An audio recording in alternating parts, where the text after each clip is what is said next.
Salut à tous, on se retrouve aujourd'hui pour une vidéo sur les... On continue toujours dans la lignée des outils de mon outillage, en tout cas de mon atelier.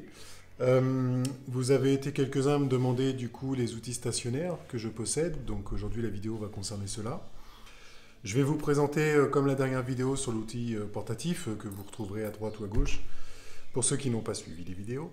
Voilà, je vais vous la présenter très grossièrement, je n'irai pas dans le détail. Et même chose, si vous avez un outil en particulier que vous trouvez utile, que je vous fasse une vidéo là-dessus, vous me le dites dans les commentaires et je me ferai un plaisir de vous faire une vidéo détaillée et complète sur cet outil-là. Je vous laisse avec la petite présentation, on se retrouve juste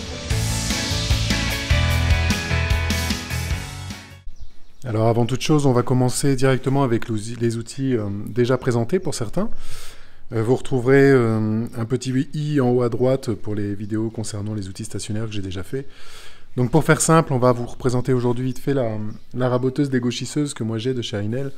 Donc c'est une TCSP 204, elle commence à dater un petit peu, elle doit avoir 3-4 ans, je m'en souviens plus exactement. Elle est posée sur un trépied que j'avais acheté à l'occasion, qui sert pour beaucoup de choses, hein. Il peut permettre de poser pas mal d'outillage. Moi, je m'en sers principalement pour poser la raboteuse, et franchement, voilà. Donc, c'est une raboteuse qui coûtait à l'époque, je sais plus, mais autour des 300 €. Elle fait son boulot, j'en suis pas trop déçu dans l'ensemble, parce qu'elle a quand même pas mal morflé. Après, voilà, si c'est un outil que vous voulez acheter pour vraiment faire du travail de précision, il vaut mieux partir sur une marque un petit peu différente. Enfin voilà, je vous mets le point, vous retrouverez la vidéo concernant la raboteuse en haut à droite ou en haut à gauche. Voilà, ensuite on va passer à l'aspirateur d'atelier, parce que du coup moi j'ai un aspirateur quand même qui me permet de pouvoir ramasser énormément de copeaux. Donc ce sont les copeaux principalement de la raboteuse, donc c'est un Shepash, c'est le HD12. Lui c'est pareil, ça fait quelques temps maintenant que je l'ai, il fonctionne à chaque fois que j'utilise du gros outillage dans mon atelier. Jamais eu de souci particulier avec, si ce n'est qu'il y avait des grilles de retenue dans le tuyau, ici, alors je vais vous montrer. Il y avait des grilles de retenue dans le tuyau et elles ont fini par, vous voyez, je les ai découpées parce que sinon les copeaux restaient coincés dedans, c'était un peu chiant. Donc du coup, voilà, ça avait disparu. Après, il y a le système de fixation du sac qui est un petit peu casse-pied. Donc moi, vous voyez, hop, il a été modifié avec une espèce de fil à grillage. Parce que le problème, c'est que le diamètre du cerclage n'était pas suffisamment grand pour pouvoir serrer le sac. C'est ballot quand on vous livre un truc qui est prémonté et qui est fait pour ça à la base. Enfin bref, ça c'est passons, ça date, hein, ça commence à dater un petit peu maintenant. Ensuite, on va passer côté compresseur. Alors, les compresseurs, c'est pas courant, on les trouve pas régulièrement dans les vidéos de bricolage, pourtant c'est un outil qu'on utilise assez fréquemment. Moi, c'est un compresseur 3 chevaux 100 litres, et garantie 2 ans. Mais voilà, c'est un compresseur 3 chevaux 100 litres qui est utilisé principalement, donc comme vous le voyez ici, dans l'atelier, avec la soufflette, principalement pour pouvoir nettoyer l'outillage. Mais surtout parce que moi j'ai une sableuse aérogommeuse, enfin plus une aérogommeuse, je vous expliquerai après. Et du coup il me fallait un compresseur un petit peu plus costaud, donc j'ai pris ça et ça suffit amplement pour ce que j'ai à faire en termes de ponçage et ainsi de suite. Ensuite, on va partir sur la scie sur table. Donc la scie sur table, c'est une Shepash que vous connaissez aussi. Vous avez un lien de vidéo qui sera montré en haut à droite en point d'information. Donc j'avais fait pas mal de descriptifs là-dessus. Voilà, c'est une scie, je suis pas trop mécontent. Elle fait son boulot. Après, ça coûte pas très cher. Faut pas qu'on commence à regarder un petit peu la qualité de fabrication et la qualité de finition de votre travail. Mais bon, pour ceux qui débutent un petit peu dans le bois, voilà, j'avais expliqué le guide d'onglet, j'avais expliqué pour l'histoire du guide parallèle, la lame de scie, le cache qui est par-dessus.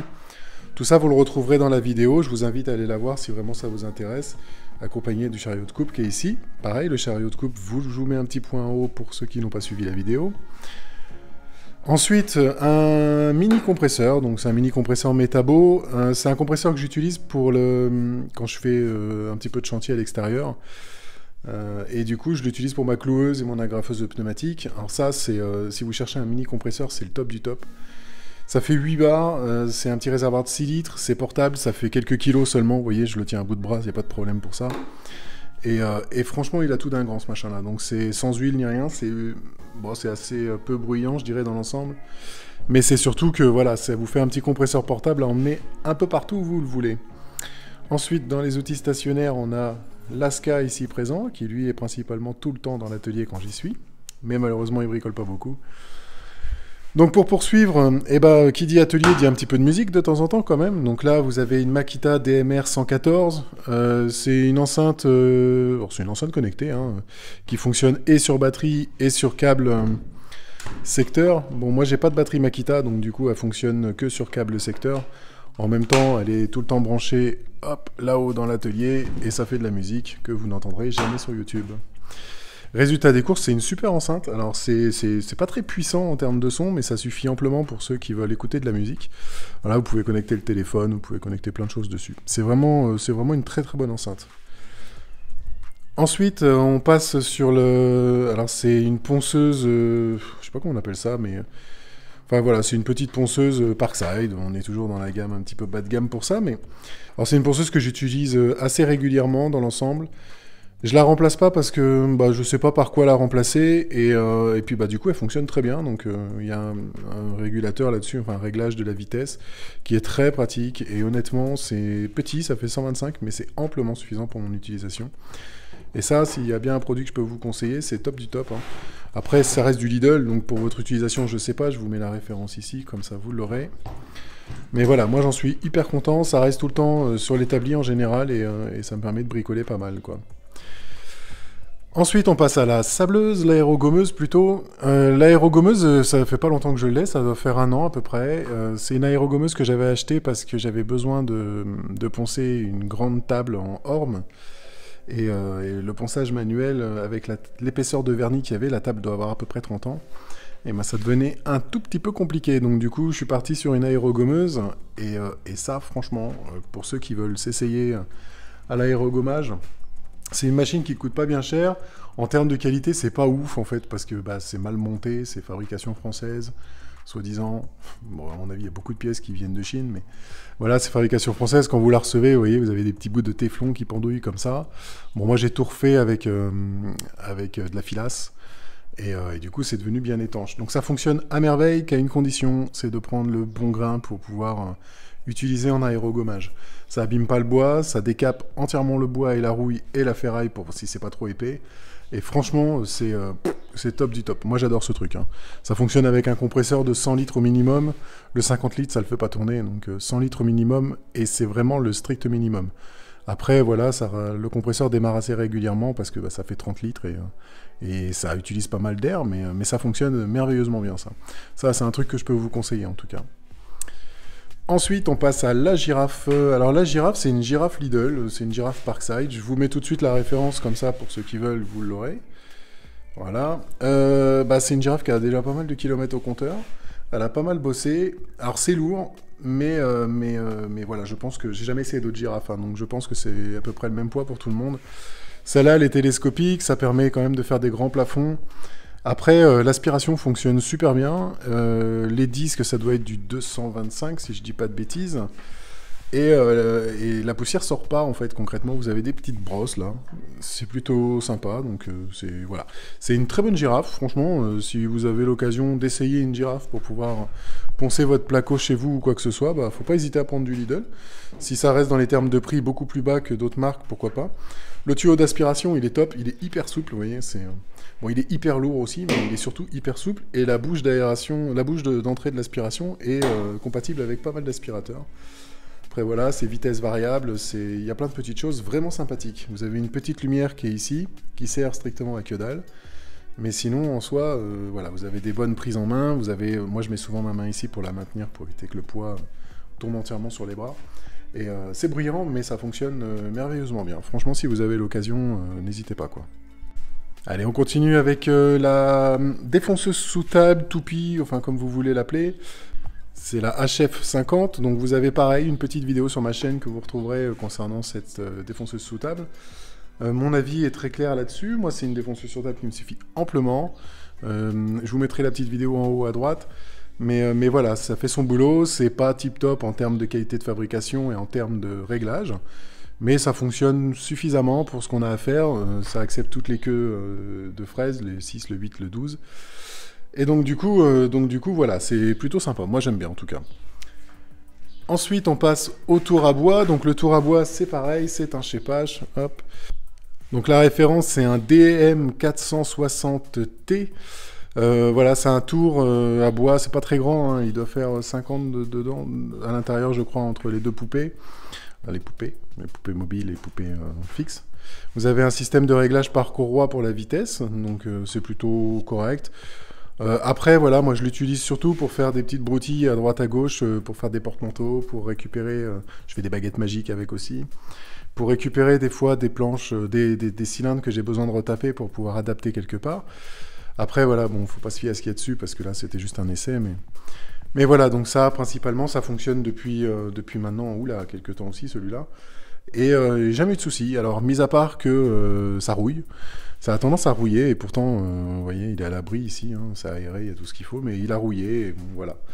En termes de qualité, c'est hyper léger, donc c'est pas non plus le must du must pour le tour. Mais ça fait son boulot quand on n'a pas trop de sous, qu'on veut s'essayer à quelque chose, et ben si je peux vous le conseiller, celui-là, ouais, il n'y a pas de souci, vous pouvez le faire, quoi. C'est fourni avec plein d'accessoires, ça fonctionne à merveille. Ensuite, on passe, alors là, attention, on va passer sur une Parkside perceuse à colonne, donc la référence, vous l'avez devant le nez. C'est une perceuse à colonne, si... Bah alors, franchement, si vous avez l'occasion, vous passez devant un magasin, vous dites « Oh, une perceuse à colonne », et bah cassez-vous une patte et l'achetez pas. Parce que très sincèrement, si vous achetez ce genre de merde, et bah vous ferez jamais, jamais, jamais du bon boulot. C'est une perceuse à colonne, je crois que c'est l'outil le plus pourri de mon atelier. En termes de réglage, c'est nul à chier. Les mandrins, c'est nul à chier. Ça tourne pas droit, vous avez beau régler tout ce que vous voulez. Alors cette référence-là, en tout cas, c'est une daube sans nom, hein, sincèrement. Le réglage des vitesses, il faut pratiquement démonter toute la boîte pour pouvoir avoir accès aux courroies. Vous avez un bouton d'arrêt d'urgence quand vous l'enlevez derrière pour régler l'axe qui est ici. Bah, en fait, vous vous rendez compte que le réglage, il est strictement inutile. Ensuite, voilà, c'est du matériel d'atelier qui sert strictement à que dalle. Il n'y a rien de précis. Enfin, vous avez des systèmes de fixation, ils ont voulu faire quelque chose de bien. Vous voyez, là, il est serré à mort. Et ben, je suis sûr que je le tourne. Voilà, je le tourne à la main. Et là, je peux vous garantir qu'il est serré, hein, il bouge pas. Normalement. Mais voilà, donc ça, franchement, c'est du fumier. Il faut vraiment pas acheter ce genre de truc, hein. Je vous remets la référence au cas où que ça vous tombe dessus et que vous vous dites, tiens, je sais pas ce que ça donne, mais... Voilà, donc ça, ne l'achetez pas. Achetez-en une autre, moins chère, peu importe, mais pas celle-là. Je vous le conseille pas. Ensuite, on continue sur les outils Lidl. Vous voyez que j'en ai quelques-uns quand même. Mais les outils Lidl, donc là, vous avez la scie à ruban, la Parkside. Mais alors, c'est une scie à ruban, vous voyez, avec des volants voilés d'origine, hein. Bien évidemment, ça aurait été trop beau que ça tourne rond. Donc je m'en suis quand même pas mal servi. Je suis méchant avec la marque de chez Lidl parce que les outils qu'ils vendent en général fonctionnent un temps et dès que vous commencez à les utiliser trop souvent, bah, ça a tendance à bugger. Alors là, on voit qu'il y a plein de poussière, mais en général, c'est nettoyé, hein. Alors, il faut savoir que j'ai eu plusieurs ennuis sur ce genre de bécane. Sur cette bécane-là, en tout cas, j'ai eu un volant de voilé, le volant inférieur qui est tout en bas. Donc, il a été voilé, la lame sortait tout le temps, c'était chiant. Donc, j'ai réussi à le faire remplacer, donc première réparation. Deuxième réparation, vous avez des espèces de petits caoutchoucs à l'intérieur des volants. Et ces petits caoutchoucs-là, en fait, maintiennent le ruban de façon à ce qu'il puisse être entraîné par le volant. Vous voyez, comme ça. Si vous enlevez le caoutchouc, le volant, il patine. Et ben en fait, je crois que j'ai la seule scie à ruban, Lidl font les seules scies à ruban où le caoutchouc ne tient pas. Donc vous vous retrouvez avec un caoutchouc qui sort du volant, et puis bah, vous vous retrouvez avec une lame qui est dehors, un caoutchouc impossible à remettre. C'est une galère, soyons honnêtes. Donc du coup, moi, je me suis pas fait chier, je l'ai démonté, j'ai mis du double face tout autour du volant, et j'ai recollé le caoutchouc par-dessus. Alors ça tient, ça tient le temps que ça tiendra. Enfin voilà, vous avez plein de choses qui ne fonctionnent plus. Là, par exemple, vous avez une clé, parce qu'en fait, si vous tournez le bouton pour régler c'est le bouton qui se dévisse, c'est pas l'écrou, hein. Donc voilà, ça c'est top. Ça me le fait depuis que je l'ai acheté, hein. Donc j'ai voulu faire un retour magasin, ça faisait plus de 30 jours, j'avais pas le ticket de caisse. On m'a dit gentiment, bah tant pis, il n'y a pas de retour possible, quoi. Donc voilà, c'est le seul truc qui est vraiment top sur cette bécane-là, c'est le système d'aspiration. Et puis c'est tout, parce que là, vous avez les galets, c'est pareil, les galets tiennent pas la lame. La lame, moi je l'ai changée, j'en ai mis une autre de meilleure qualité, parce que les lames ont tendance à vriller pas mal. Et puis franchement, voilà, quoi, c'est une scie à ruban bas de gamme. Alors pour ceux qui en utilisent souvent, achetez pas ce genre de truc, hein. Pour ceux qui veulent s'essayer, pareil, à la scie à ruban, bah, vous la payez un peu moins cher chez Lidl, donc achetez-la. Voyez ce que ça donne, et puis ramenez-la dans les 30 jours, hein, vous gagnerez du temps. Voilà, donc c'est pareil, elle est posée sur un support sur un support à la base qui est fait pour l'acier anglais. Moi, je l'utilise pour l'acier à ruban. Ça me permet de l'avoir à hauteur, et puis voilà, concrètement, ça c'est par contre, le support est top, ça je vous le dis. Moi j'ai eu plusieurs fois l'acier anglais dessus, j'ai mis plusieurs fois plein de choses. Tout est fait pour que les vis rentrent de chaque appareil, c'est top. Franchement, tout est réglable, c'est juste génial, quoi. Et donc du coup, le dernier de l'atelier, que je vous présente rapidement, parce que du coup, c'est pas non plus le truc de dingue. Un aspirateur, pareil, de chez Lidl. Alors je crois que ça a été un des premiers trucs que j'ai acheté chez Lidl, ça. Et depuis que je l'ai, il n'a jamais bronché, il fonctionne toujours à merveille. Alors c'est l'aspirateur principal en fait de mon atelier. C'est celui qui permet d'aspirer tout l'outil électroportatif que j'utilise.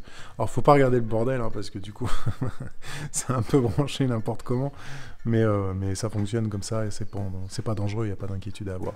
Donc moi j'ai branché une rallonge en continu là-dessus. Cette rallonge en fait elle continue avec le tuyau, elle passe derrière mes parois, clac clac, elle remonte au plafond ici.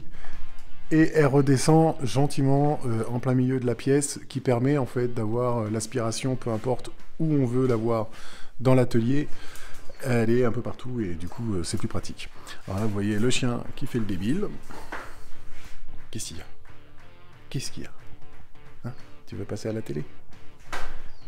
Tu fais la grenouille. Tu fais la grenouille. Voilà, pas facile de bricoler avec ce genre d'animal dans les pattes, hein, je vous le dis. Mais en soi, il mérite d'être sur les vidéos, hein, je vous le dis. Voilà, la vidéo est terminée, c'est très court. Bon, c'était un tour rapide, n'hésitez pas, hein, comme je vous ai dit, à mettre des commentaires si vous voulez une vidéo complète sur un appareil en particulier. Alors, ne me demandez pas des vidéos complètes sur la défonceuse sous table, la chépage, la raboteuse et la scie sur table, parce que vous les avez déjà, et il suffit juste d'aller zioter un petit peu les vidéos et vous les retrouverez. Voilà, par contre, si vous voulez sur la sableuse, l'aérogommeuse ou ainsi de suite, vous n'hésitez surtout pas, moi ça me ferait plaisir de vous les présenter. Sur ce, je vous souhaite une bonne semaine à tous, on se retrouve normalement la semaine prochaine. Semaine prochaine, j'essaierai de vous présenter une scie circulaire, donc du coup vous aurez la scie plongeante certainement de chez Bosch, que je prendrai le temps de vous présenter, elle est sur batterie et on me l'a demandé, donc je le ferai gentiment. Voilà, sur ce, je vous souhaite une agréable semaine et on se retrouve la semaine prochaine. Salut, ciao!